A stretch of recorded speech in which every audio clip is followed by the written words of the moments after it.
Good afternoon, everyone. This is a special conversation that's been kind of curated for Founding Fuel, the community. This is focused around the business impact of COVID on the apparel industry, both in India as well as the opportunity that Indian exporters need to kind of consider, because this is clearly a big reset moment for the industry. It's a large industry if you consider both textiles as well, and the global pandemic, like it has for various other industries, completely, I think, overturned and everything that we held dear. But it's also, I think, a conversation that we're hoping will be relevant to other industries as well. So we're using the experiences that specifically the apparel industry will go through, and the innovations and the experiments that they'll do. Some of that might well be relevant to other consumer businesses or other industries which need to relocate their inner workings and their supply chain issues. So with that, I like to kind of formally introduce the three special guests that we've invited to engage with the Founding Fuel team. That's Devanshu Datta, who joins us from Delhi. I did dispense with long introductions because Devanshu is a familiar name with Founding Fuel, the community. We've interacted with him. He brings, I think, a fairly important bird's eye view and a worm's eye view of the industry and the changes that we're witnessing. And we'd like to hear from him what he's seeing and what are the kind of reset opportunities that present itself. So welcome, Devanshu. Thank you, Ajit. And I'll come to Vineet Mehra. Vineet is someone I got to know more recently, thanks to an introduction from another Founding Fuel member of our community, Aniruddha Datta. Vineet has a fairly interesting track record. He's the third, generation owner of a apparel company called Hukem Textiles, which owns the Chromosome brand, and he has done some has had a fairly interesting run in the last few years, building out their business both through the large department chains as well as the commerce companies that are more recent entrants into the market. Unlike many other folks, his business is quintessentially domestic, but he certainly has a good perspective through his network on what's going on overseas as well. So we'd like to try and kind of understand how, from his entrepreneurial lens, Vineet sees life changing for his business and for the industry. Welcome, Vineet.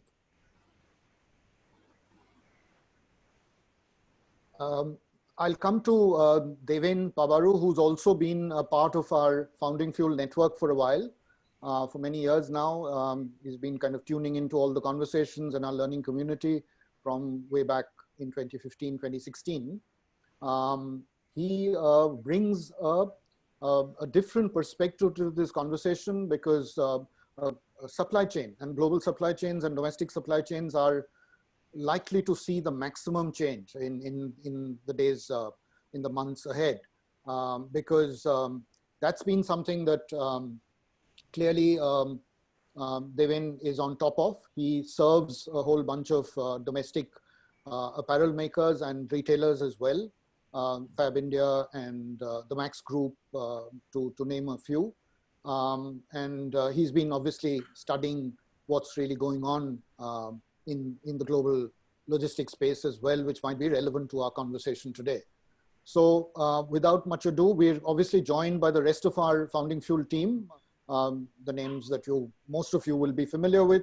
So I won't kind of get into detailed introductions. They will join in and kind of engage in this conversation with me. So without much ado, I'll kind of jump in to the first segment, which is to really understand from each of you, and I'll start with you, Devanshu. If you could just kind of walk us through what these last few days and months and weeks have been about, really, ever since we went into the lockdown. You've been interacting with a whole bunch of your clients, your industry network at NIFT as well, and with the ministry, I know. So could you kind of share some perspective, Devanshu, from your kind of vantage point in Delhi? Sure. So I think one of the things to remember is that while we have seen the impact of the closure of the stores, complete lockdown, stores are closed, nobody's going in. Obviously, you can't go out, you can't go and shop. That's like hitting a wall for a business which is built upon physical touch and feel. And I'm not kind of underplaying the role of e-commerce here, but I think the bulk of the business still happens offline. So the physical closing of the stores is really a physical reminder that business is closed, literally.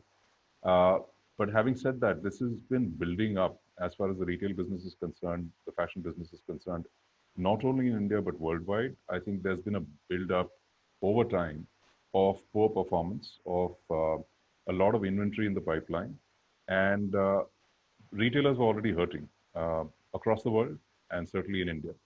So there's as we are kind of seeing the impact or the aftermath of the closures, a lot of past sins are going to get washed out along with whatever needs to happen in terms of reset of the business.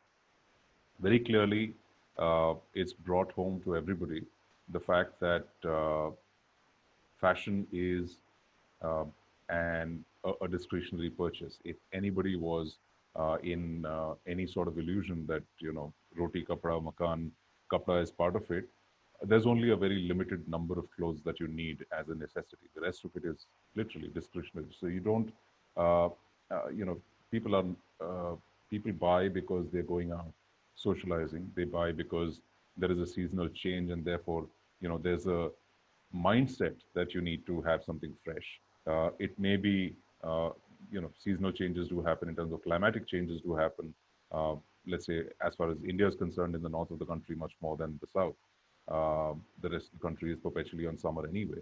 But it's that feeling of freshness that you get. And I think the fashion industry has got set up over the last 60, 70 years to work to a certain cadence of seasonal shifts. And it's that again is discretionary. You don't need to throw away the t-shirts the next summer. You can wear the same ones. You don't need to change shirts every year. And that's something which I think for the business, for people on the business side, is a reminder, is a rude reminder that you do need food, you do need medicines, you do need a lot of other things, but the number of clothes that you need, that any consumer needs, is limited. And the real question is then, once we emerge from this, once the stores start opening, and I'm not saying post-COVID, because as somebody reminded us in a couple of webinars that we've had, in the last couple of webinars that we've had in the NIFT network, that there is no post-COVID. We are still living through, even after the stores open, we're still living in a COVID world.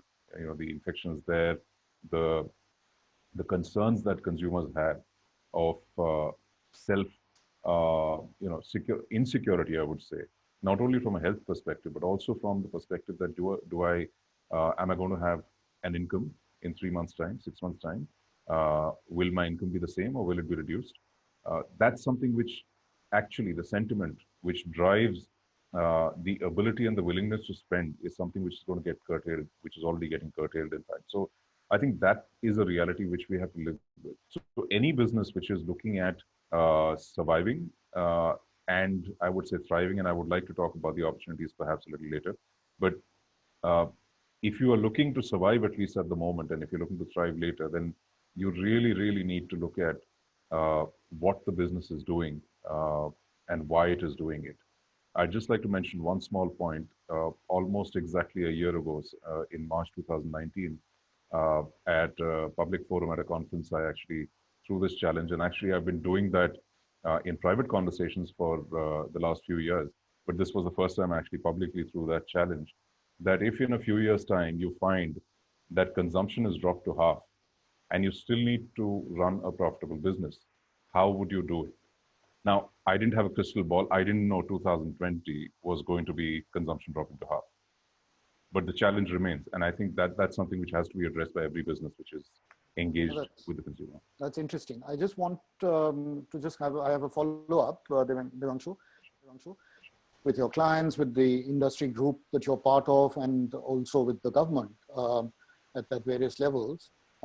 Any one or two conversations that struck out for you in terms of just in capturing the phenomena in the minds of the people that you spoke to? So I would say there are two sets of people, and I'm not going to say what proportion because it's Oh, sure. shifting.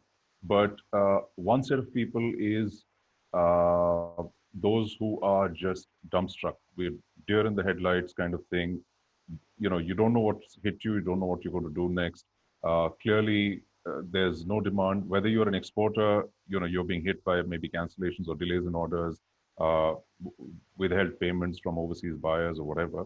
Or if you're a domestic company, the same is true of suppliers into the domestic retailers as well, which they anyway work on long credit periods. So, you're kind of stuck there. But that's one part of it, that you don't know what you're going to do with your business because the business is not moving. Cash is not moving in. Cash is moving out because the government very nicely put out that advisory saying, protect your people, the teams, pay out salaries. And even if you want to do it anyway without the government advisory, even as a human gesture, that your team has to run their households and they have to be paid. The fact is that cash is not coming in, but it's going out, uh, and you don't know what to do. There is another set of people who are looking ahead and saying there is a problem, but within the problem or the crisis hides an opportunity, and they're actually literally turning on a dime. So overnight, I'd say in a matter of a couple of months, there is a completely new industry, which is a completely new product segment, which has emerged, the protective clothing segment. And sportswear manufacturers have turned their factories into PPE manufacturing, and they're actually selling those products actively. And this is across the country. There are more than 100 companies which are doing that, which maybe only five of them or three of them existed before this whole crisis. So uh, I think from the government's point of view, also there are lots of uh, appeals for help from various segments of the trade. Uh, Given the nature of the beast, the fact is that it's literally tens of millions of people who are engaged with this industry. In Indian terms, literally, I would say crores of people. So, and it is a very, very large number. So, how can you structure any kind of aid? It goes beyond just the apparel and textile sector. It's got major policy ramifications, and I think multiple ministries need to get involved. It's not just the textile ministry; it's the Ministry of Finance, human resource, and so on and so forth. And obviously, the PMO has to be involved in it as well. So those things will come in due course. While that is happening, what can we do as part of the industry to reskill, to reorient the production, even while the stores are closed? Can we create demand? And there are some very, very good examples which have come out of it, not just from clothing per se, but also from other areas. And I think uh, that's really uh, that gives, I would say, some confidence that there's a future, because people are able to make that turn that crisis into an opportunity, and actually start to lay the foundation for what the future of the business will look like. Thank you. That helps at least offer a context for us to understand what the industry and the businesses are going through. Vineet, I'll come to you. If you could kind of describe what these past few weeks and almost now more than a month has been like for you as an entrepreneur. Tell us. So we are largely an India-focused business and pretty much operate across the spectrum when it comes to online or working with the large retail chains or working with general trade across the country from north, south, east, west. And pretty much, I think it's the first time where sort of everyone has moved in tandem in the same direction. We could see this happening around the second week of March, where we could very, very quickly see footfalls dropping into stores because the average rate of sale on a daily basis was coming down. We track it on a daily basis. And pretty much the only piece that was still kind of working actively till the final shutdown was the entire online business, because that obviously is not footfall dependent.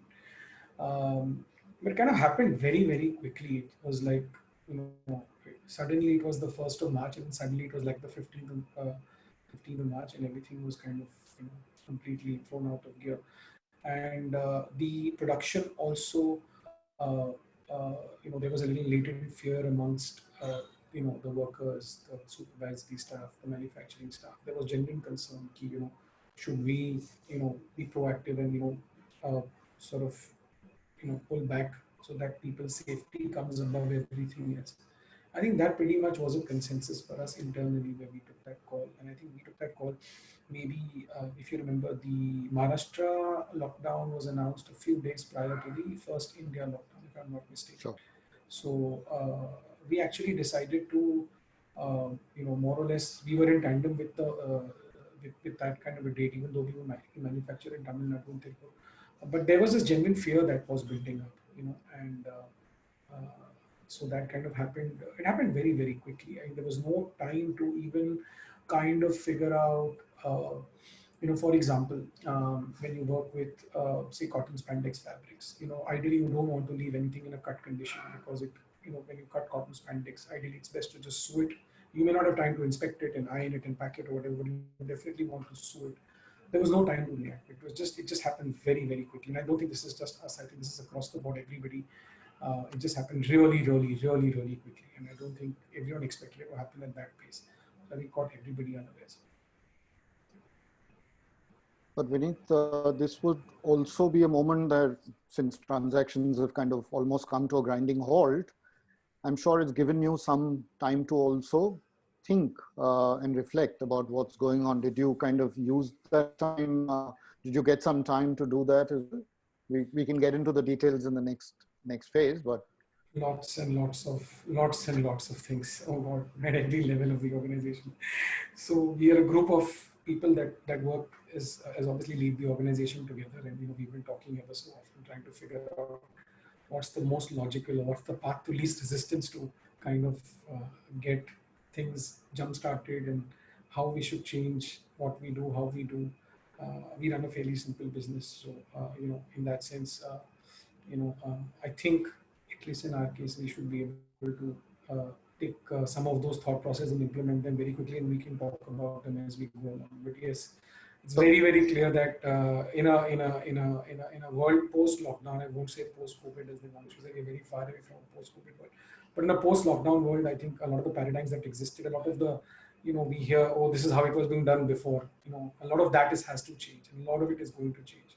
And I think it's very interesting. I think you have to look at it as an opportunity. I'll kind of, if it's okay, just move to Devin. Devin, quickly, I wanted a good sense of what were the kind of challenges that clients were kind of throwing at you from a supply chain perspective and from a business perspective as well. Can you just quickly walk us through? Yeah, so like everyone else, the definition of essentials, first in the beginning, everybody wanted, we also serve e-commerce clients. So whether e-commerce essential, non-essential, we got ready. We had to retrace. Obviously, everywhere people are responding from the immediate and trying to see what they can do. But for a large part, barring essentials, the system has the violent shutdown that it started with has more or less stayed there. And we are about 30% of our portfolio is with essentials. So that kind of seems to have picked up. It's going to about 50% as we speak, things like mattresses and things like pharma or chemicals or FMCG or temperature control. But obviously on the apparel side, absolutely no movement. And I was in another CII meeting and everybody was wanting to say that can we include, which I think Devanshu also mentioned, can we include some parts of the apparel, for example, innerwear is actually an essential. So this idea of what is essential, what is non-essential is itself getting debated. Obviously, everybody now anxious and ready to start. We are therefore now preparing for the opening up, but as of now, absolutely no movement.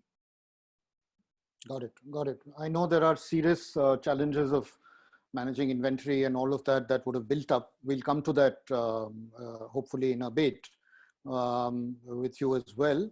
I just wanted to, kind of focus on some of the learnings that and lessons that you've kind of learned, each one of you. And I'll start with you, Devin. Just tell us 2 or 3 things that in the period that we've kind of seen, which is a virtual kind of lockdown. What are some of the things that are worth kind of thinking about, and what are really the lessons? I think Devanshu started with it when he spoke, but you want to pick up the threads on that? Yeah, so I think most of the supply chains are built on low cost and high speed. And we obviously understand that agility of the supply chain is something that is going to be tested. So this lockdown is also focused on what, as a company and as somebody who works with large number of companies, can add in terms of the value. And some of the things that we are listening is that there is definitely a direct to consumer or a channel which is emerging. What kind of proof of concept, etc., we will need to do. But early listening, what I can see is that there will be some innovation, which is obviously forced innovation, but we see there's a lot of possibility of doing things differently. And I'm hearing, obviously, we have seen China, we have seen some other markets that I have been studying and using this time to figure out what are the new models that can emerge. Obviously, we are in a different country, we are in a different space, but are there learnings? And there are definitely some learnings there in terms of cross-border trade. Can we do something different, etc.? But these are early days. As I can tell you today, that we are internally having conversations on where do we invest in as the lockdown opens, in terms of what kind of projects should we look at, what are the ways in which we can help our customers. Obviously, channel shifts will happen. Some of the consumer behavior is shifting forever, and therefore can we look at some other options in terms of deliveries, etc., and so on and so forth. Early days, but we are saying that how do we respond after the first part, which is the fear part, which is more or less gone. How do we respond in a strategic way? And we're doing a lot of internal conversations every day in terms of what kind of things we can bring in when the situation so-called becomes normal. I don't know whether it will become normal, but at least semblance of some order which we were used to. Yeah. So I think to your question on direct to home, I think Swami's raised something, has a question on what he'd like to ask. Swami, do you want to go? Yeah, I think Deven just touched upon it. I think, just as an end consumer now, I'm seeing people have gotten really comfortable with the idea of ordering stuff at home. When even things like, vegetables which were not so commonly bought at home, perhaps groceries were, but now there are at least 7-8 startups that I have seen who have come up in the last 1 month, who have tried to fill in these niches of providing services for people staying at home. Whether it is going to be classified essentials, non-essentials, but this channel has definitely become powerful, and it is likely to continue to be part of people's lives when the lockdown is lifted. So while there are some established e-commerce channels already existing in the country today, do we see, they even said that, as a service provider, they may continue to invest or increase their investment in that space. But would this also mean that now this opens avenues for, an apparel brand to open a competing channel to a Myntra and go direct to consumers? As also explore other partnerships, like partnerships are, of course, perhaps like, Dunzo, which is a very strong Bangalore brand, has tied up with, Britannia, for example, in Bangalore. So Dunzo is basically was a delivery only kind of a thing, but now many of the local manufacturers, especially perishable items, have tied up with them. So a lot of things that used to come directly from other channels are now coming through Dunzo. So these are new opportunities that have come up. So I'm just saying that that could perhaps be a way by which people will try to exploit other new channels that might come in. So just wanted your perspectives on that. Yeah. So is there a business case for apparel as well? We're seeing that with grocery. Yes, that's right. Yeah. Who wants to go? The logistics backbone always or has been existing. What perhaps one has to tie up is also in terms of, can we look at, or I'm talking of specifically with people like us, we've cash on delivery systems can be combined together with the last mile delivery capability and quickly connect the source points. For example, can we, so one of the customers has invested in the machines and has started manufacturing PPE. Now, can we do direct to home PPE? That's the question that customer has posed to us. Now, it's a completely different way of looking at the world. We have never looked at it that way. But we believe that in such times, we will have to quickly come back, do a POC, maybe take 1 or 2 weeks and tweak the model a little bit and kind of re-engineer our last mile capability to do something like this. The upside is that this company's turnover of 300 crores would get done in 2 months' time with the kind of projections that they have today. So it's an opportunity of a size which is interesting, and we also serve the customer in coming up with something like this. So I think we should be able to do a little bit of, I would say, modeling and doing a small POC and implementing. This would have typically taken 6 months, but I think we should be able to come back in about 2 to 3 weeks. That's the kind of timeline we are looking at once the situation is opening up. So we believe there is a lot of potential for a lot many more players, and a lot of these innovations we will be able to see very soon. Okay. Okay.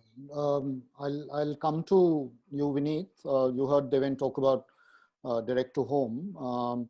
Are there any other important lessons that you've taken away in this period that give us some cause for reflection? So if you look at, for example, the industry that we operate in, which is classically men's underwear, men's sportswear, we've already seen a huge shift in terms of the speed at which demand is growing on the online platforms vis-a-vis the offline side of things. So already the concept of direct to home has been very, very well adapted. It also helps a lot that any kind of product that you buy in the innerwear space is non-returnable.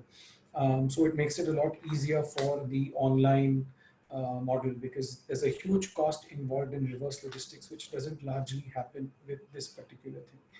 Having said that, just to kind of build on what Deven is saying, when we talk about direct to home, obviously you have sort of the big players in this space, which is the Amazons, the Flipkarts, the Mintras.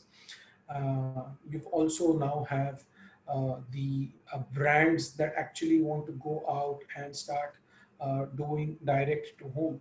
And in the last 4 weeks, we've had almost every major retail partner reach out and say, hey, we're going to take our business online. Taking it online and taking it online are two completely different things, because there are a lot of things that need to actually happen. And I think Deven will kind of agree to this key.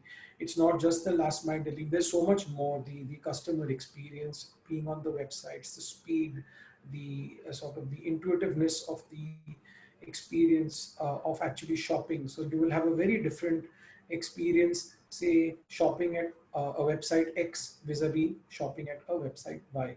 And pretty much given the fact that everyone is everywhere, the actual platform plays a very large role.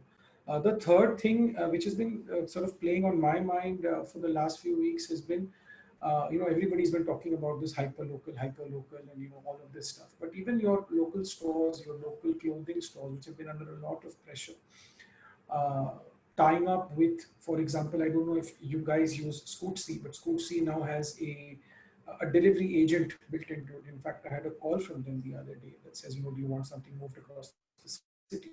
So imagine if you had something like that, where even a local guy service his catchment area by doing direct to home, and it could be for any clothing product. I already know of some small retailers in the area that I live that actually already have been doing this for years. So I think these opportunities are huge, and it goes without saying that the way I look at it today, I don't see the share of the direct to home going down. I only see it going up. I see the amount of footfall that is expected into pure play stores, return at a slightly slower pace, and going to what Devanshu said, I can wear the same T-shirt in spring summer 21 as I wore in spring summer 20. So I think all of us have wardrobes that are probably overloaded, and when you actually look at, do I really need something? If you're looking need based, I think it's a different story. But barring aside that, if one can get the direct to home piece solved, uh, that's a huge advantage. The only concern, and I know Indrajit, you and I have talked about this before, the only concern is that where a product is returnable, how does one ensure that the piece that's going to the customer is hygienic? It's not carrying any traces of any kind of, I mean, the jury is still out on whether it lasts on clothing for 18 hours or 18 minutes. I don't know. I'm not a technical person. But just to be sure that whether it's and this is there, whether it's direct to home or even it's at the store, that piece can be solved. I think the direct to home piece can become a lot smarter. Even the conversation where a person can actually go and pick up at a retail store, because at the end of the day we want to step out of our houses. We can't be cooped up here forever, right? And then maybe come home and try it, and then so that is also kind of a quasi direct to home. So I think that piece is undoubtedly going to be huge, and how one adapts to it is exactly what we all need to look at as clothing brands, all of us. So in your conversations with the likes of Amazon, I know you work very closely with them and you admire a lot of what they do. I think that's why I think Charles had a question essentially on platforms and where they go from here. Charles, do you want to jump in? Yeah, so that's, so listening to you, Vineet, that's where the question kind of actually came in from. I mean, given the point that you made, will the likes of Amazon, or for that matter, online platforms which have the technology at their end and the wherewithal to fulfill the logistics at their end, the technology backbone and everything, will they start wielding a disproportionate amount of influence on the supply chain and the logistics? And how would you view this? From where I am at this point in time, I would imagine that it would be the balance of power would perhaps be tilted, at least for the moment, in favor of the platforms, which is a debate that has been we've heard in the past, pre-COVID, in a pre-COVID world. So according to me, this was already happening. So when you look at the platform as a competing point of sale to a non-platform point of sale. So compare a physical store to a platform. I think the platform was already sort of growing faster as a business for various reasons. Obviously, initially, the fact that India now realizes it can buy any product that it wants, any time of the year that it wants, and there'll always be some kind of an offer available on it, means the buying is not necessarily concentrated. Like if you go back 10 years ago, you had Diwali as a huge festival. Today, Diwali is important, but it's not that disproportionate. So because that's how they've built up the traffic, they've kind of told the world that you will always get something at a discount, and whether right or wrong, it's already happened. Adding to that, the convenience feature, which is where the long-term victory is going to come from, I think, because beyond the point, once you kind of get used to shopping at a particular place, I've spoken to many people that used to shop and maybe shop across different platforms, window shop when they were buying a product. And now they just realize it's so much easier to just buy on this one particular platform that they are comfortable with. And if it's a few rupees here or there, they really don't care. They just, because it's, it's also a big time save. So in that sense, yes, platform versus offline, I definitely feel that platforms have already kind of shown that they are a serious competitor in the retail space. Within the platform space, no platform is not the individual, what can I say, it's not the Jagir of any one company. So the experience built out by the platform provider is where the differential is going to come. So there is no reason why, for example, a brand's website can be any less easy to be with, or any less customer centric, or any less intuitive as, say, an Amazon website, for example. Yes, Amazon has a lot more technology and a lot more footfall and all of that. There's also an opportunity where there is collaboration between platforms. So you don't know where it will go, because I think that collaboration across the spectrum is going to be big as we go along.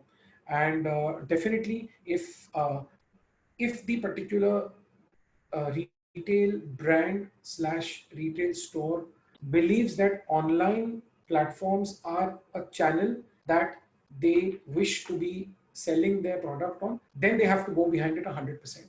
You can't just say, because I'm on www.xyz.com, customers are going to come running to me. That's not going to happen. The customer acquisition cost, the experience, all of that has to be looked at as an independent business within the business, and that has to have a separate commitment to it. And to be very honest with you, in India, so far, I have not seen too many brands that have looked at their platform business as seriously as they look at their offline business. They've still not necessarily looked at it as a channel of sale. I think that has to change, and it's going to change very, very quickly. There's going to be hundreds of www.xyz.com now fighting for consumer eyeball and consumer wallet. So yes, overall, I do see platforms take up a huge space. No doubt. I'll pick up that and go to Devanshu. Devanshu, you've been kind of looking at things as they kind of play out in markets that are opening up, including China and other parts of the world, Australia maybe to some extent, which are coming out of the lockdown, right? And this whole balance between whether consumers have the confidence to really step back into retail outlets, or for the safety of shopping from home. How is that panning out, and what are the early lessons coming through on that from a consumer behavior perspective? Yeah, so I think I'd like to see it in, there are two aspects to it. Firstly, when you're in a lockdown situation, you really don't have any choice. So the whole acceleration of at-home delivery in some form or the other is bound to happen, because you don't really have a choice. The stores are not open. You can't go out and shop apart from just some essentials from a kirana store or something like that. And I think if one sees this phase, the amount of discussion that has happened amongst the companies about digitizing, whether it is the consumer experience, whether it is their internal processes, including things like design approvals and all kinds of things. I think this is really an acceleration of digitization as far as the industry is concerned. Having said that, when we look at East Asia, these are markets where the digital penetration is far ahead of what India is. And in those markets, consumers are very comfortable buying online. And yet, when they come out of the lockdown, what they do first is go to the store, as long as the brand and the retailer can assure them of a sanitized environment, they do want to go out. They do want to indulge. And let's not forget, like I said, fashion is a discretionary product. So it's not just about what you need, it's about what you want. And one of the wants which is embedded in that is the desire to feel a sense of freedom. And it's an expression, right? So for the Indian market, any retailer that can actually address that whole, and assuming that the market's open and there's social distancing norms and all of that kept in mind, I think consumers will want to step up to the stores, to those stores which assure them, to those environments which assure them that they are at relatively low risk of infection and so on and so forth. Because after having been cooped up in the house for weeks and weeks, maybe a couple of months, I think it's time. A lot of people will be frustrated and they'll want to go out and shop. So the fashion industry, I mean, it's incumbent upon, I would say, fashion retailers and brands to ensure that they are up for it when consumers want to step out. So Devanshu, what would you have to specifically think about doing, which would instill some amount of confidence from a safety perspective if people do step out as a retailer and as a apparel brand owner?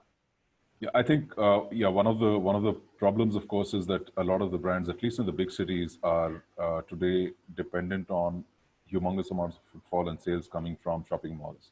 And shopping malls are unfortunately, just by the very nature of the environment, places which a lot of people will want to avoid because there are lots of people, especially weekends and so on. It's an enclosed environment, air conditioning and all that, so it's a high risk environment. And I'm not sure when the government will allow shopping malls to open as well. Maybe it'll be in the last phase. But independent standalone stores, franchises that a number of brands do operate in high streets and major markets, I think those stores, uh, training the staff to ensure that peak footfall is managed. There may be some restrictions that you put in terms of the number of customers in the store. And I think some of these things are already being applied in some of the Asian markets that we are seeing. Uh, you, it is unfortunately not the ideal situation. I mean, when there's a peak of customers you want to address, you want to let them all in and let them buy. But I think it'll have to be managed. It'll have to be, that the distancing norms and so on have to be managed. The staff have to make sure that the product is handled in a way which is secure and safe. And I think there's yesterday there was some talk about ultraviolet technology, sending products through a tunnel where they kind of stay in for a few minutes or maybe a half an hour or whatever to disinfect. So in that context, I'd just like to mention one memory which I have from about 23 years ago. Uh, I was in the UK and there was this client we were working with. It was one of the largest catalog companies in the UK at that time, Great Universal Stores, GUS. And we were doing some work on quality and so on. We had the opportunity actually to visit their distribution centers, and one of the distribution centers actually was redistribution, reprocessing, because as a catalog company, they had a very high ratio of returns. So their ratio at that time of returns would hover between, let's say, high single digits to as much as 40-45% on some product categories. And when you have evening gowns and those kind of things, people would want to try them on and then return them.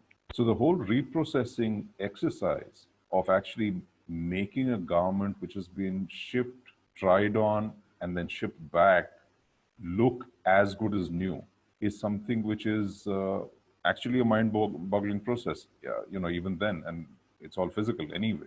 So for retail stores in the country, or even for online channels in the country, to be able to manage that and to ensure that the product is safe is something which is going to be a humongous challenge. And I think we'll have to have processes and systems in that to make sure that that is done and that is also communicated to the customer. I think that's the other piece which is very important. I know Vineet has been kind of thinking about that for a while, because the category by definition it requires touch and feel, right? I mean, that's the reason why we all visit stores in the first place. Vineet, do you want to kind of share some thoughts?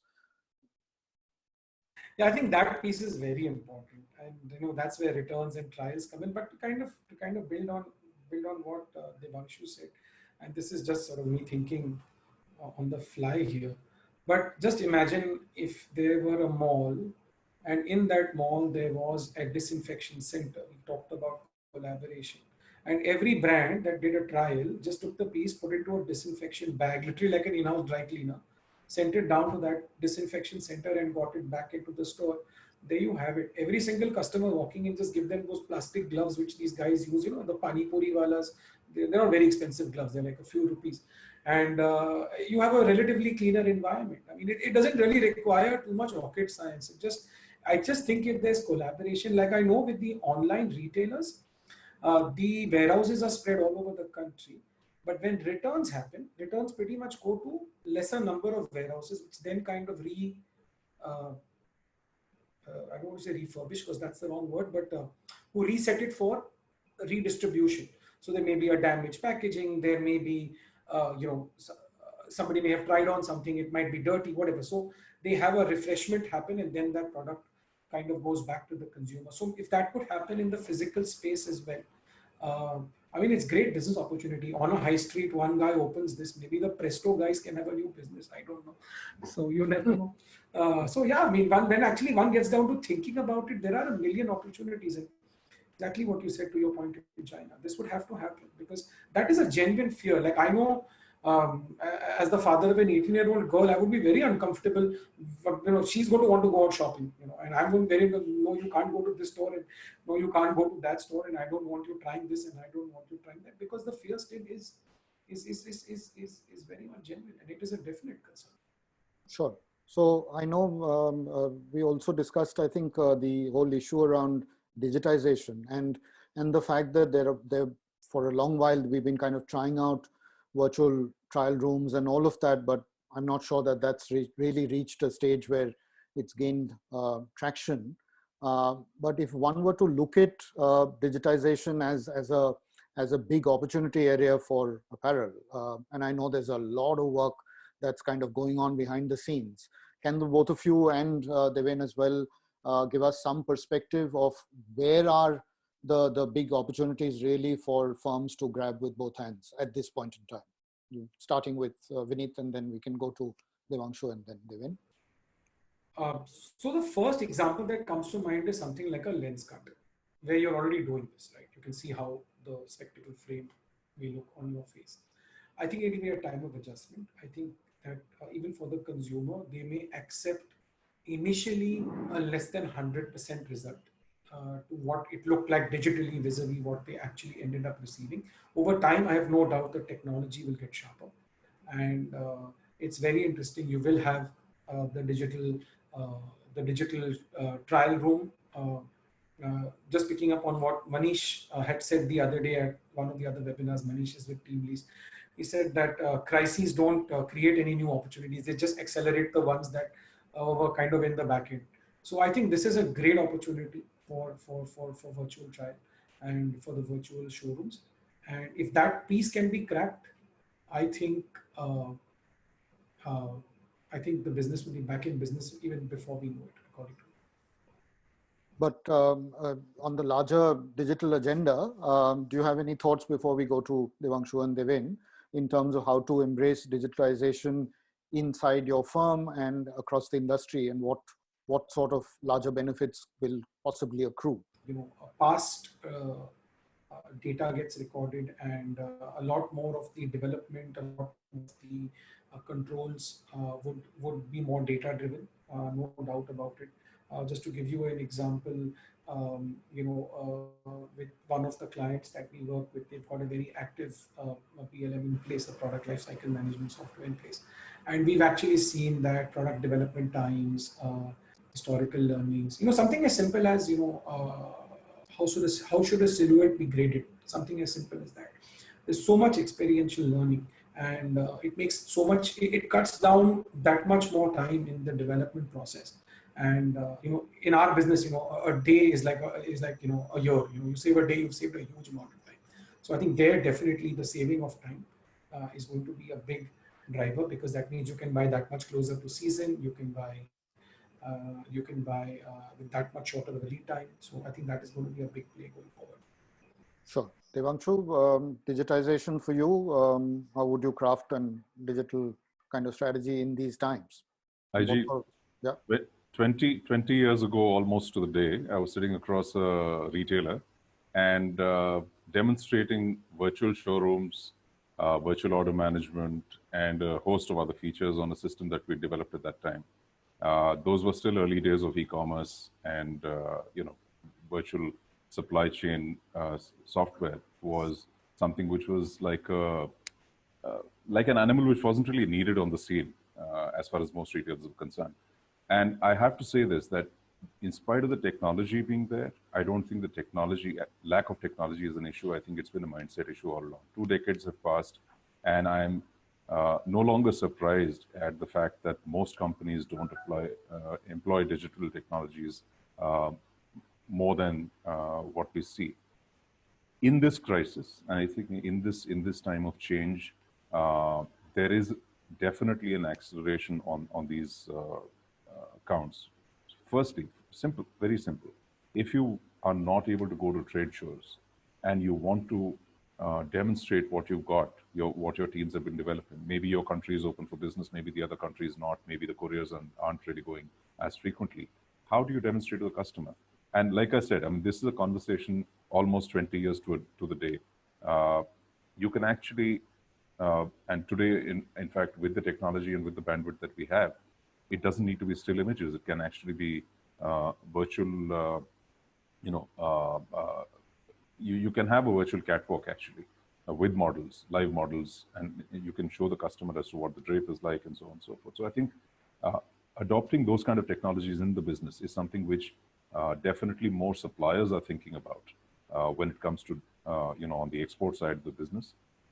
Even domestically, I think it's something which will get deployed by companies, at least on the trade side, more and more. Because if you can actually save the cost of airfare, freighting the products, going there, staying in a hotel room, if you can save all of the time and cost, why wouldn't you do it, right? So that's something I think which is between, let's say, a supplier and a customer. Even within the team, if you look at the whole product development process in clothing and textiles, from the time that a concept is thought about to then evolving into a silhouette and then looking at the colors and textures and what fabrics and so on and so forth, and then you have so much back and forth between different people. It's not just a designer, there's a technology, you know, technologist who's involved, there's a buyer, a merchandiser, there's maybe similar kind of people. So maybe at any given point of time, there are at least 4 or 5 people involved with the product development. Getting them all on the same page, a simple thing like having a common specification sheet, which is evolving over time, is something which is, again, a no-brainer for me. And it is technology which has existed for the last 35 years. And it's surprising that more companies don't use it. So I think those mindsets will have to shift. So between companies, within the company, and then on the consumer side, obviously, I mean, consumer, I think, is something which is the most obvious because we've seen it take off with the whole e-commerce piece in the last decade or so. But like Vineet mentioned, I think, you know, Lenskart with the virtual glasses on is something which, again, it's a little more difficult to do with a garment, but again, the technology exists. Virtual mirrors have been in development for about 15, again, more than 15 years now, where you actually have a virtual mirror in the store. You walk into a trial room, you can, you know, scroll through almost like a virtual gallery, depending on what you like and so on and so forth. And it's all database driven, and the images are on the database. You have simulations where you can actually simulate the drape of the garment, the fall of the garment as well. So that can be translated onto the website and the app as well. App may be a little more difficult for garments full length, but certainly to the website. It's going to take a little longer on that because, again, as I said, you have to have maybe the fidelity of what you kind of show is a little low. Bandwidth is an issue, the device is an issue, all kinds of aspects come up, but I think that will happen as well. But I think within the business, there's just an opportunity which is waiting to explore. Sure. So I just kind of, Devin, I'll come back to you. I just wanted to shift the conversation to something that both Ram and Swami have also raised around China, right?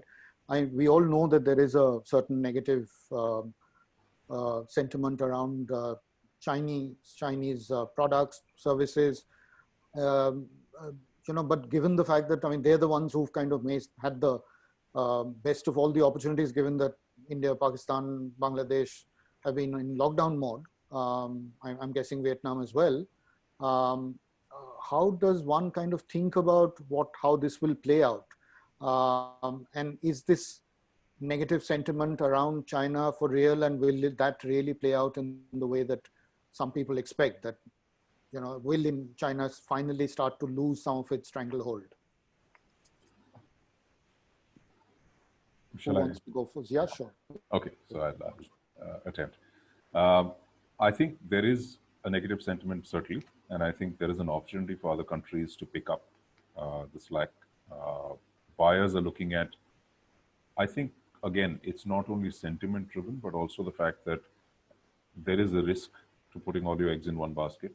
So as a conversation went last week with somebody who runs a global sourcing arm of a retailer, and his thing was, at one point of time, they were just stuck because 90% of a certain product grouping came from China and China was closed.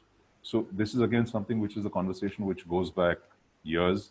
Different retailers have looked at it at different points of time, but there's always inertia. There's an organizational inertia to move suppliers. There's an individual inertia to move suppliers because once you've built a certain trust, once you've built certain confidence with a set of suppliers, you don't necessarily want to go and discover a new relationship because, again, there's a cost to that as well. But at the business level, there is a real cost to the whole risk of consolidated supply relationships. And I think that's where the opportunity exists for countries like India. Who will actually grab the opportunity, who will capture the opportunity, depends a whole lot on the level of preparation that is already there on the ground. I think specifically from India's perspective, India has been for decades severely underprepared. The manufacturing environment is severely constrained. But over time, I think we are seeing at the state level, at the central level, there are moves being made to create conditions which are more viable, feasible for manufacturing to happen. We've had decades of concentration of manufacturing of apparel and textiles in certain pockets, and that needs to get redistributed across the country because we have, for instance, Delhi NCR is a big chunk. You have Bangalore, which used to be, and then Tirupur and so on. And Mumbai used to be once upon a time, but it is much more of a brand and retail center today. But there are pockets around that as well, which are manufacturing oriented. So I think that needs to spread out a little bit more because we also have, when you have concentrated manufacturing like that, you also have the associated issue of migrant labor because labor is coming from Bihar and Jharkhand and UP and so on and so forth. And there is that brings with it the whole urban and social issues and infrastructure issues that we face in our cities today. So I think if we can distribute that manufacturing, if we can make sure that the environment for manufacturing is conducive, that will help create a much more robust manufacturing base which can actually service the global markets. The second aspect which is there as far as India is concerned is we've got the advantage of the domestic market. While the domestic market doesn't really move in step with international markets, I think the fact that the domestic market is growing and there are large retailers today who are certainly, from a domestic supplier's point of view, they are, the volumes are more decent than they were, let's say, 10 years ago. That creates the opportunity of scaling up as well. So I think scale is important. If we can marry the domestic and export scale to a certain extent, keeping in mind the fact that needs are very different, if we can make sure that sophistication is built in, because again, India is also hampered by the fact that the clothing industry and the knitwear industry, particularly even the knit fabric industry, was once upon a time reserved for small scale. And even though it hasn't been reserved for small scale for many, many years now, the overhang remains, and we are still living with that mindset of small. We have to break out of that. Sri Lanka did that many years ago. Bangladesh has done that. And that's why their exports are where they are. So I think if we look at scaling up, and there is an opportunity for younger entrepreneurs to step in and actually look at the business afresh and say, there's a real opportunity in making global product. I think India is well poised, at least in the minds of buyers potentially, to be an alternate source for a lot of business. Not all of it which is moving out of China, but a lot of it. So if I hear you, you're saying that yes, there is openness to kind of shifting away from China, at least diversifying beyond putting all your eggs in one basket. But unless you do a whole heck of a lot of things to really upgrade the quality of manufacturing, bring in a fair amount of work to scale as well and build large capacities, this isn't something that we're yet ready for. In fact, Sailesh Goenka, who was there on your other webinar, the sense one got was that he was being very, very cautious about, because he knew that he doesn't have quite the scale advantages that they need to compete. And you raised the point about manufacturing and the clusters. And I want to go to Vineet on that because I think, Vineet, you've had an operation in Tirupur for a while. And I think Ram is quite interested as well in that subject, in studying the competitiveness of a place like Tirupur. And I remember you telling me that the expectations from Tirupur have certainly not been met. What it could have been and what it is now, there's a yawning gap. Do you want to kind of talk a little about that? And just to go back one step to that, if you kind of look at the China play, and this is what has come out of various conversations that I have had with a whole bunch of people. No doubt, there is, for logical reasons, a need for international brands or buyers to de-risk their buyout of China. Uh, Having said that, there are a few things that China brings to the table, which is innovation, pricing, delivery, quality. So all things remaining equal, there is an opportunity for people to buy from places other than China. And I think sadly, and I hope COVID changes this, but I don't think it will. Human memory is very short. And my worry is that 2, 3 years from now, all of this, worry about being concentrated buying out of China will be quickly forgotten because China is going to be, 25 cents cheaper than somebody else. But leaving that aside for a moment, if there is an opportunity to buy, that opportunity exists equally for all the large apparel manufacturing countries, India being one amongst them. And very rightly so, there's a lot of work that needs to be done. When you look at large vertically integrated manufacturing, and you look at Tirupur as probably, if you looked at Tirupur as a single entity, it's probably one of the world's largest vertically integrated manufacturing facilities. Because there's nothing you can't get literally by 6 feet away from where you are. So I think the opportunity for the cluster manufacturing that we have, the collaborations that can be built up, and I know for a fact that in Tirupur, the associations have been working quite hard to make that happen. But there's still a long way to go. So we don't have a very large, for example, we're still largely a cotton-based manufacturer. It's changing, but it's changing very, very slowly. So I think if one is able to figure out a way where there is innovation, unfortunately, I could be wrong here, but my sense is that people look at India as a cheaper alternative in many cases, not necessarily a better alternative.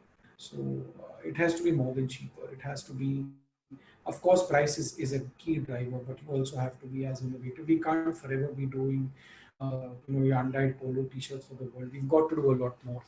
We've got to be able to figure out a way where we can compete with women's fast fashion, with the Chinese guys or with the others. There's got to be a way where we are able to do some of the heavier winter clothing, the synthetics.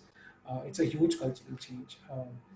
So Vineet, if I may come in, if I may come in there, what are 2 or 3 things that Tirupur could do to really come up to and catch up with, let's say, other manufacturing centers in Vietnam or China, in Bangladesh? What do you think is missing? Scale manufacturing to start off with. So there are a few that have scale. Also, one of the things that has been a big personal experience for us has been this entire desire to be, and this is something very close to my heart. So this is something I believe will be a big differentiator if we're able to do it. Is that you get kicked in the stomach by a foreign buyer and then suddenly you want to be compliant. For example, as a factory, why can't that be inbuilt into the DNA? For me, Tirupur's greatest victory will come when you become an auto-approved supplier. You don't need to go through a compliance. There are a lot of countries in the world where if you have a garment manufacturing unit, by default you don't get audited because you're pre-approved, because you already have built into the social structure a sort of, if I may say so, a culture of compliance. Having said that, it's not necessary that it's only the entrepreneurs that push back on this. It's also from the education from the workers' point of view, because there is this whole, suspicion on why I should be part of an ESICPF network, for example. We've really had to go through years and years of making people understand why. In many ways, COVID is a great opportunity to really, for the lack of a better word, stuff this down everyone's throat and say, look, this is a real example of why you need to have that kind of compliance. And there's other things also, fire safety. I mean, we've already seen globally there have been some very serious incidents around that. So I think that it's a absolutely blue ocean opportunity if we can make our manufacturing compliant to the best standards in the world. You may actually have a scenario where somebody might pay you 5 cents more than somebody else, because there is obviously globally this whole thing of brands getting watched by the media where they are manufacturing and stuff like that. So I think that is a huge opportunity. And of course, it also goes that if we can develop the ability to work with more fabrics, fibers. I know there's a lot of work happening, but still it's moving in the right direction. Lots needs to still be done. And one of the things that you see in India, which is a big missing gap, is access to trips. So that piece, I'm not very sure how one will compete with China, because if we can come up with 10 options in India, they can come up with 10,000. So that's the kind of delta. So I think that's a huge opportunity. Sure. But unless there is scale, I don't know if it will happen. So I don't know. I don't have the answer to that today. Yeah, sure. So that, I'm just kind of raising this question for both Devin and Devanshu to come in, which is that if scale is going to be a huge issue and a constraint you've got to live with, is there some other kind of federated structure that is possible? I know, Devin, you kind of visited Tirupur and seen what SAP was trying to do to forge some kind of a common ERP system, let's say, because the small firms aren't able to invest in modern IT. Any experiences, any thoughts, and then I'll come to Devanshu. So some of the things that we have been trying to do in Tirupur, and this was long back, so obviously it must have got updated, but like they created this system whereby they could share the ERP and the one-time cost. We were trying to see if we could run special trucking systems so that we could go to the port. 238 kilometers is the distance. Can we go to the port? So we started what is called an Apparel Express. In between, because of the pollution control norms, etc., we had to ship everything from Ludhiana to Tirupur and then from Tirupur to Ludhiana. Because at one point of time, because of pollution control norms, Tirupur was more or less shut because of Madras High Court regulation. And we were running separate committed trucks only between Tirupur and Ludhiana both ways. Even if they would run empty, they were trying to meet timelines of, yarn, fiber, text, the whole supply chain. So there is a merit, as I'm sure a lot of these points were made, that manufacturing has to be distributed. But till such time, I think a lot of work at the port in terms of decongesting, maybe getting a green channel, so to speak, for apparel exports, which I think is one of the things which is very possible today. The roads have improved, not because of Tirupur per se, but overall the investment in the roads is obviously has grown leaps and bounds. What we have done in the last 10 years on the road side, we have not done in the previous 60. Same way, the kind of infrastructure that is required at the port, the kind of direct port delivery, direct port evacuation. Forget COVID, that may be an aberration, but we have started evacuating much faster, both on the import side, and I'm sure even the schemes that are now being envisaged, the exports can become much faster. And we are talking of significantly faster, 30%, 40% speed in terms of the way the port processes are handled. So I think there is a possibility to cut down on that kind of wastage, the supply chain wastage. Can we do better on that? Yes. So apart from all the other points, I also wanted to mention that I don't know whether we have the ambition. At least we have not shown that, because we have all the necessary ingredients and there is only so much you can have. Perhaps the domestic market has also made us lazy. If I may sound very, I don't know, may not be the correct thing to say, but domestic market has made all of us lazy, and we are saying that we are insulated from the world. As long as I can make my money here, I don't care, whether I follow global compliance, so be it, etc. So that is one mindset, I think, that all of us, and I see that in supply chain every day. When I compete with the not so organized supply chain players, obviously their shortcut is in terms of the compliances or the cost of workmen or the fire safety norms being not followed, etc. We still live with a lot of that kind of nonsense, which is we should have, perhaps we were okay with all this in about 70s and 80s, but in 2020 it's obviously out of place. Okay. So I would also bring in that element here, which I think Vineet also mentioned. Sure.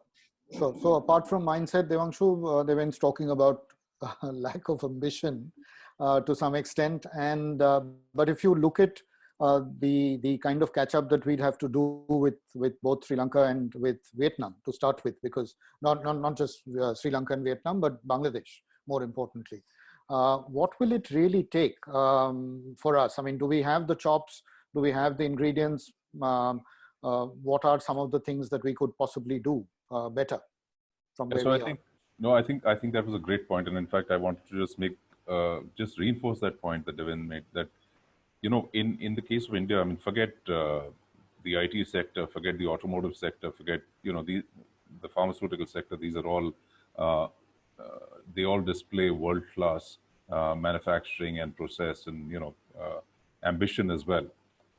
Even in textiles, if one looks at spinning, if one looks at weaving, we have absolutely world-class mills, and you walk into them, and even 10, 15 years ago, you could walk into a mill, let's say down south, cotton spinning mill, and the yarn would be destined for the Japanese market, and the Japanese are extremely finicky buyers, and they're looking at every part of the process and not only the end product. So if we can do that in those areas within the textile sector, why not apparel?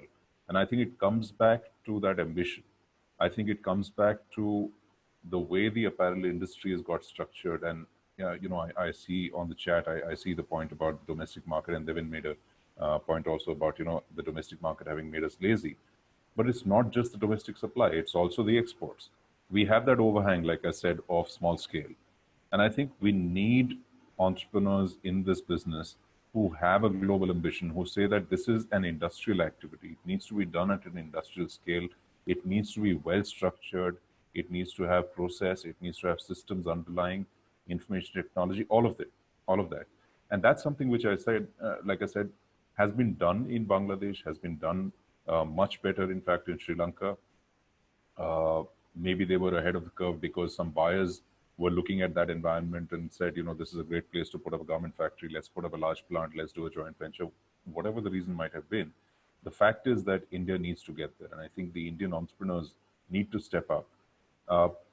There was a case earlier where textile companies were looking at forward integration in terms of value addition as well. And I think there was a phase when a lot of textile companies got into apparel. They got beaten back, I think, because the apparel business was so different from textiles. It's much more hands-on, much more development-oriented. It's not as much commodity. You're not literally selling millions of meters just on the back of one order. But I think there is a need to apply the industrial mindset to the apparel industry. And I think high time. I think if we lose this window of opportunity, I don't think we deserve. So where will these entrepreneurs that you speak of come from? Well, I think we're trying to do our bit. I mean, through the alumni network of NIFT. I think we have one here. We can ask him as well after you finish. But we have. I think the textile ministry has been giving out very encouraging signs as well to kind of push industrial activity. I think, like I said, the state governments want to encourage apparel manufacturing in their states as well, because they see the large amount of employment that can get generated. And clearly, there are norms in terms of labor and compliance which have to be applied before they can actually, those companies can actually, get benefited from the schemes, the subsidies and so on. So I think there is that development happening. It's kind of, under the radar for the most part. But like I said, this is the opportunity, and I think it all has to come together now. Sure. So Vineet, the spotlight is on you. Do you think someone like you, who has kind of built a large domestic business, be able to step up and kind of cast your horizons beyond India? The reason why I ask is that when in 2004, when we'd kind of done a cover story in Business World, around the time when the export quotas were about to be lifted in Europe and other places, there was an opportunity for many of them to really grab the bull by the horns, and it didn't happen. We fell back from 13% share to about 4% of the global market in apparel. What's holding you back? And I know you've kind of dabbled and thought about getting into exports. What's kind of held you back? So the evolution of the businesses organically has been more India focused. I mean, it's been a good competitive edge to have. So I think that's how it happened. Maybe it was just the path to least resistance. But I wanted to just kind of spin this and take Charles's point and say and ask, so to play the devil's advocate, so long as the domestic market stays large, won't the problem persist? And I say that because you have a large domestic market, it can actually become a strength rather than a weakness. And this is from someone who spent the better part of 2 decades working in India. I think the coronavirus throws up an opportunity. So I'm just going to go slightly off topic here for a second, and please stop me if you think I'm going off topic. But I think in India, we've always had this thought process, we are not a manufacturing country. We are a trading organization. We are a service economy. And there's always been this, and I won't go into the whys of this, you can't be very heavily labor oriented, which is why spinning mills do well, because there's not that much labor, but the garmenting process requires a lot more labor. And there's always been this, labor is looked at more as a cost or as a, I don't want to go so hard and say as a liability, but it should be looked at as an asset, right? Yesterday I was talking to a very dear friend, and he said, look, my people are my talent, and unless and until you don't realize that, it's going to be a lot harder to change the mindset. I think with the coronavirus, it's also going to change with the workforce. I think everybody realizes how valuable livelihoods are, how valuable jobs are, how valuable income is. And I think that collaboration will happen. And I think that will make it a lot easier to get the larger scale manufacturing. And so make no mistake about it, in Tirupur, as I'm sure it is in many other parts of the country, there are a lot of manufacturers who have got unbelievable manufacturing facilities, huge manufacturing facilities, vertically integrated, lots of workers, and fully compliant, but they are few and far in between. And you will find that a lot of these manufacturers have focused on the overseas market.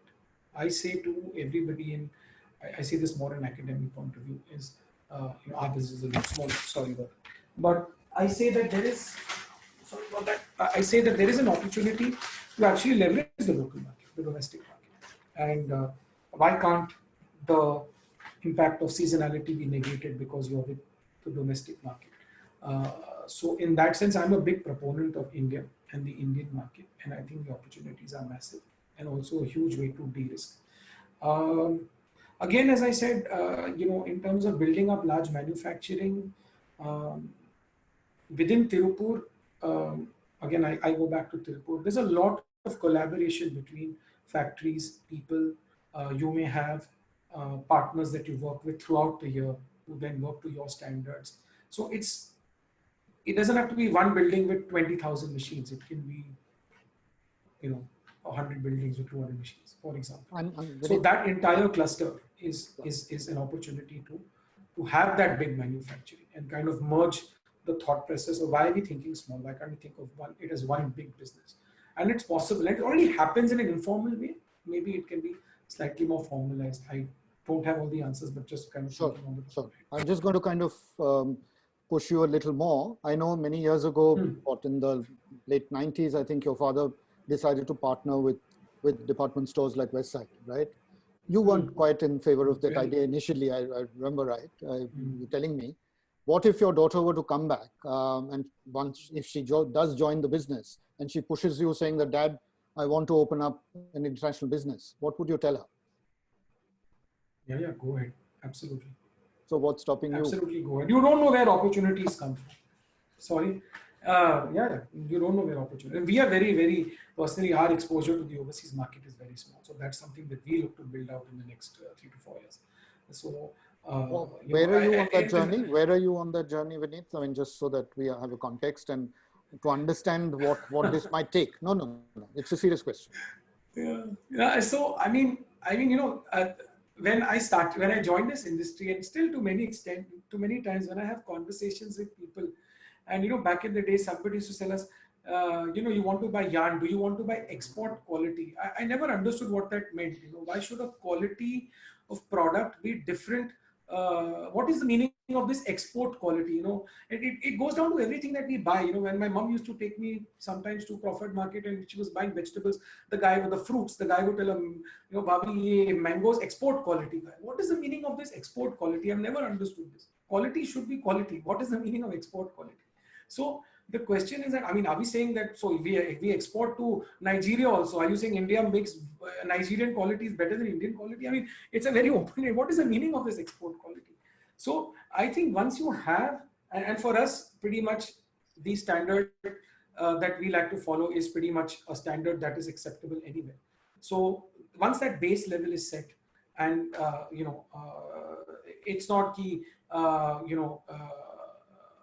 once you have that in place, then just the will to step out there and talk to people internationally to say, would you like to, do some more work with us? And that actually has already begun, because we've already started getting some additional inquiries from some of our clients, a couple of new clients, very, very interested to talk. But then again, the conversation is the four things that kind of define this is, will you be as efficient, economical, innovative, and can we depend on the quality that we get? Okay, maybe of course it has to be as good as China, but it also has to be better than the other competition that's out there. I think that's something that if we are all able to crack, I mean, the world is the oyster. There is, and again, for us in India, export pretty much means, and I think we spoke about this yesterday, for us export in India pretty much means Western Europe and America. For us, kind of life begins and ends over there. There is a huge market out there. So what if it is difficult to work with the Japanese? We had a very interesting meeting with a delegation that came down from Japan. They are actually a chain of stores that's probably larger than Uniqlo. And there were 7, 8 of them that came down, and we had a meeting with them. And it was just amazing, the kind of, I mean, we were not even talking business. I mean, it was all about, the sort of the preamble to the business. There was so much being talked about. Like Devanshu said, they're one of the hardest customers to work with. There's just so many expectations, and because they're building it up for the long term, they're not, merry-weather friends. They're with you for a long term. So there's a whole world out there. What about Australia? What about Latin America? How much exposure does India actually have over there? If China can sell in Latin America, why can't India? So there is a world beyond Western Europe and America. And I think that's a very, very good point, Vinit, that you make. And I want to come to Devanshu. I know he's kind of worked with the industry associations and some of the government organizations as well to build brand India, as it were. What's kind of held us back in terms of marketing ourselves better? I mean, I remember our last trip to Sri Lanka as a family. My family went berserk at Odell, right? I mean, to Vinit's point, I mean, I think my wife went to the trial room with some 30 garments, I think, to try out. I've never seen that happen in India ever. But so there is an issue, certainly, Vinit, with due apologies, in terms of what the quality parameters as far as Sri Lankan government exports and us clearly because. So Devanshu, coming back to you, what do we need to do differently? And I know you had some interesting stories to tell on that as well. Yeah, so I think, strategically, I think the government, and I'm not only saying this government, previous government as well, I think we've had a clear orientation towards developing markets outside the US and European markets. I think the US and European markets were important because there were quotas in place and they were large markets, consumption magnets, if one can call them that. But other economies have developed along the way, and I think the government has looked at developing some of these markets for the exporters. There are schemes which are there, market access programs which are there, where subsidies can be availed by the exporters to go and develop product, to go and explore new buyer relationships, to show the new product ranges and so on. And yet, it is eventually incumbent upon the exporter, the manufacturer, to actually take that opportunity, to take that leap and go out there. And I think a lot of it is held back because of inertia. I think we do live in a comfort zone. We do kind of say, I have enough business. And I think, okay, let's accept it. That's a That's a characteristic of India as a society as well. Contentment is built into us, right? It's part of our philosophy. So I think if you are at a 20 crore, 30 crore, 50 crore business, you've got a very, very good lifestyle, more or less. If you're doing the right kind of product, not just kind of, 5% margin product. And most exporters would be happy with that. And they're saying, why do we need to develop any further? So I think if you're already getting that level of business from the large markets, from the existing buyers that you've been working with for the last 10, 15 years, and European buyers are fairly stable, unlike maybe American buyers to a large extent. Uh, I think most people are not incentivized internally to go and explore some of these new markets. Again, I think given how the demand is shifting and given what's happening on the world stage, this is the right opportunity to start looking at some of those markets. Uh, Latin America, even Africa for that matter, within Europe, countries outside the core, the top 5 or 6 EU countries, the other markets as well, Mexico. So there is a world out there. Japan, I mean, I mentioned Japan earlier as well. I think Japan uh, grew their sourcing out of China uh, for various reasons. One of the reasons was, of course, there are cultural affinities as well, which make it easier for them to do business in China. But the scale of the industry, the processes, all of that was more transparent. And I think the moment, and as Vineet said, I think when you're looking to build a long-term relationship, when you're looking to build a long-term scale business, you will go through a lot of things. And then after that, once you hit the go button, the volume starts growing. In India, that's a challenge. I think so. Part of it is mindset, shifting our attention, our focus to some of these other markets, and also then starting to build the capabilities and starting not only it's not just physical capabilities, but also the cultural nuances of buyers work in different markets. I think that's something which you need to take on board as well, and make sure that the entrepreneur and his or her team understand that and start to develop that. Having said all of this, I think one of the biggest advantages we have as India, and I think we've underplayed it to the hilt so far, is we're a mercantile society.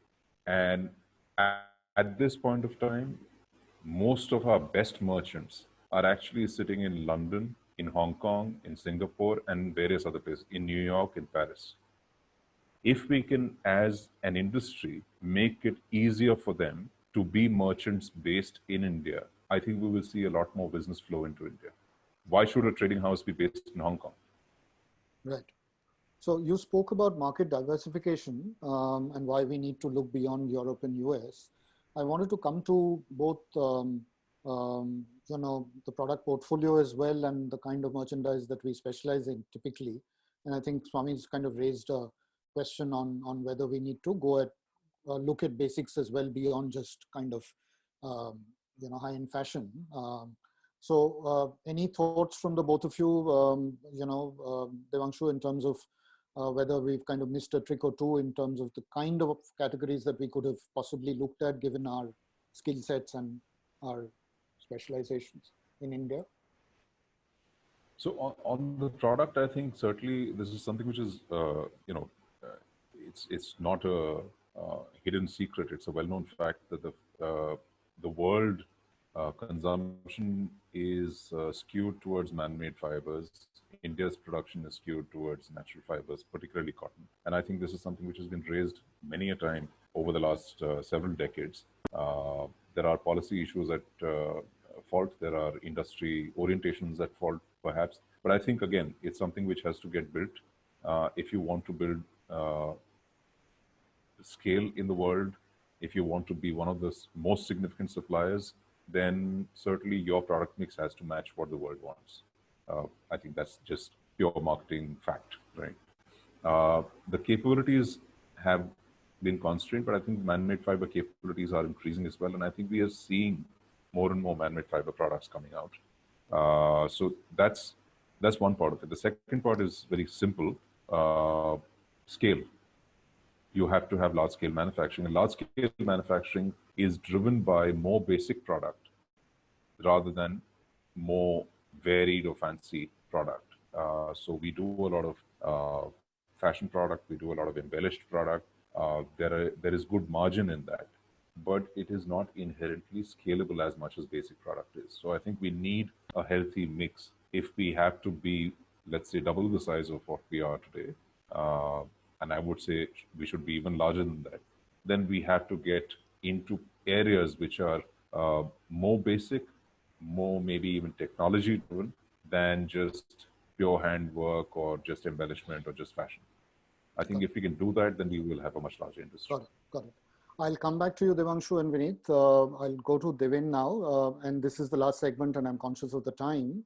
So, Devin, from your supply chain perspective, are there any things, one or two things that you think that Indian industry, apparel industry particularly, will need to think about, or even the retailers that you work with and people who sell apparel as well?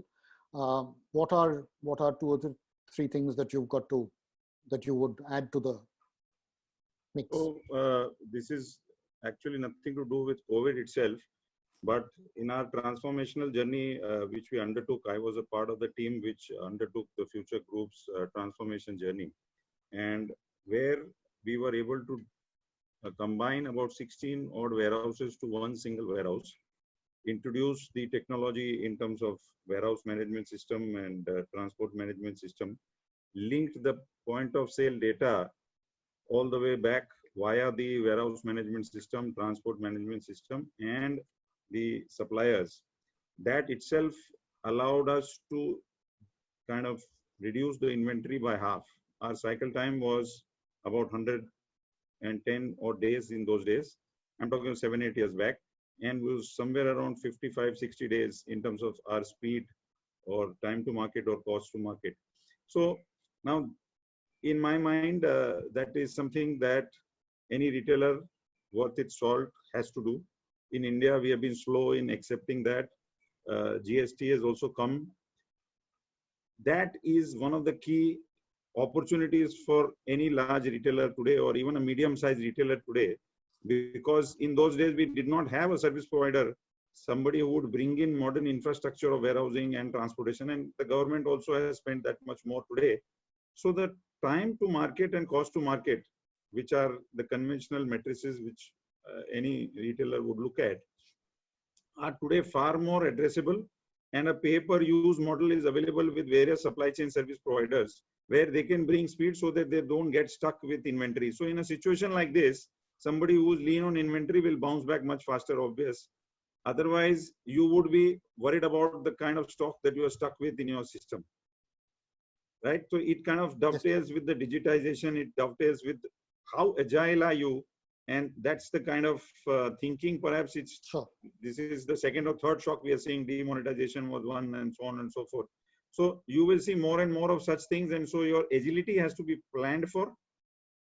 That's one thing I think is true for all the retailers. I want to pick up that and come to Vineet, because Devanshu, I think, is a big advocate of zero season, and I know that you were we were discussing about some of the initiatives that you've kind of done with Westside and a few others. You want to kind of talk a bit about what that entails and what that means for us folks who are not kind of experts on the apparel business and how it works. So yes, completely agree with Devanshu that there should be zero seasons, and there's no concept of seasons. It should be a selling season. Every season should be a selling season.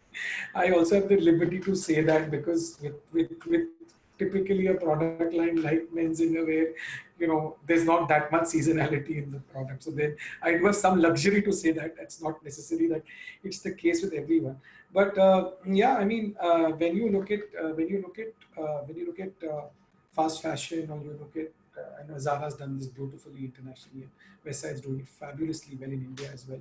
Where there is continuous freshness in the stores, product is bought a lot closer to the date it is intended to be sold, taking into account a sum total of everything we've talked about, from design to development to transportation, warehousing, logistics, just making sure that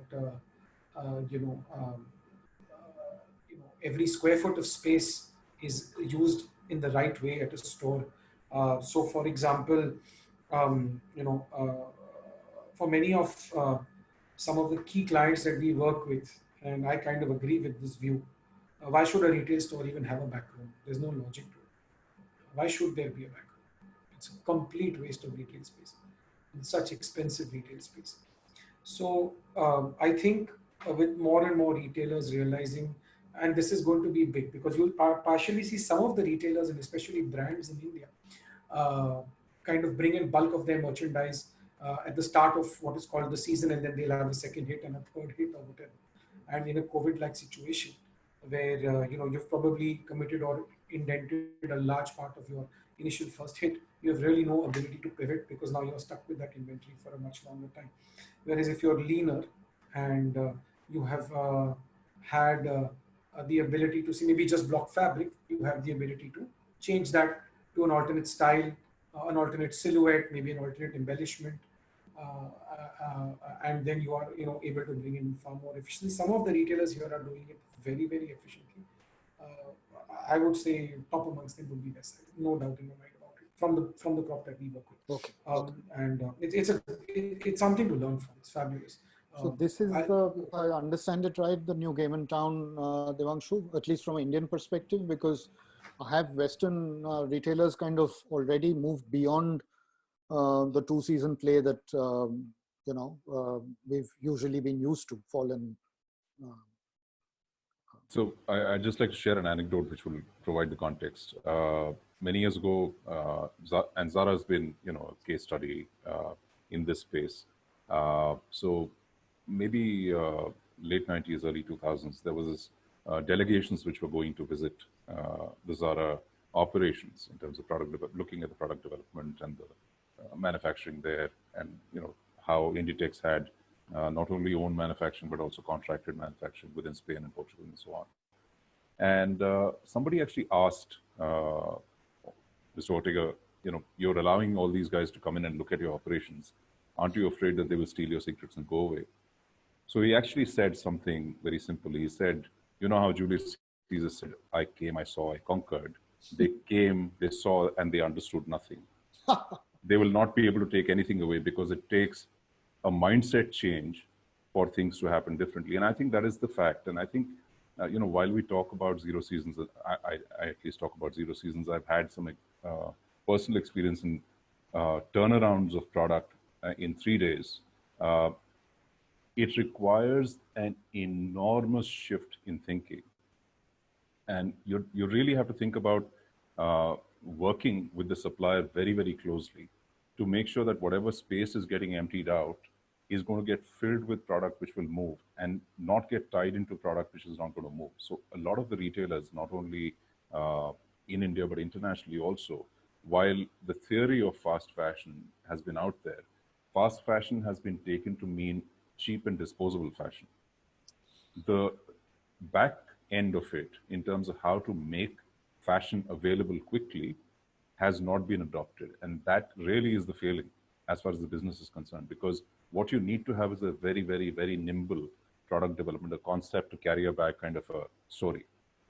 If it takes you months to convert your concept into a product, you really are living with hope, because you're projecting out into the future thinking that this product would be sold, and you have no way of predicting, really. You don't have no way of knowing, nobody has. So if you can actually respond instead to the market, that gives you a margin of safety. And I think that's something which requires a real business. It requires a complete kind of rejigging of the thinking.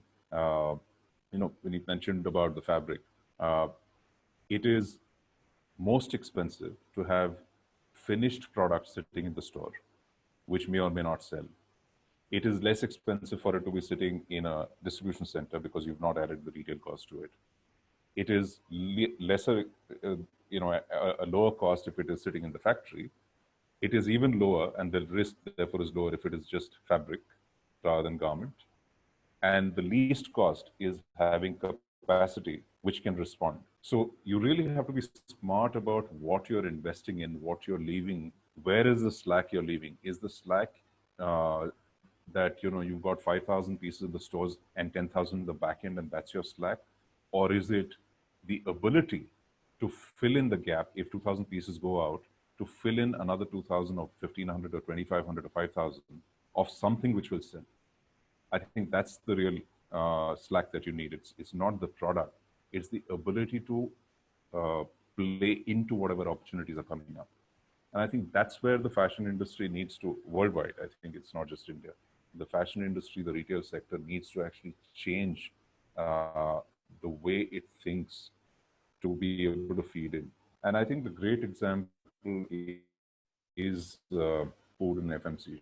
You know, if you look at, sure, I mean, you know, there is not as much changeability in the product and so on, but the fact is that you do enormously larger amounts of business with a stock turn which is, you know, multiple times faster than in the fashion sector by and large. So I think there is systems thinking involved in that. There is really, like I said, a reinvention of the business which has to happen.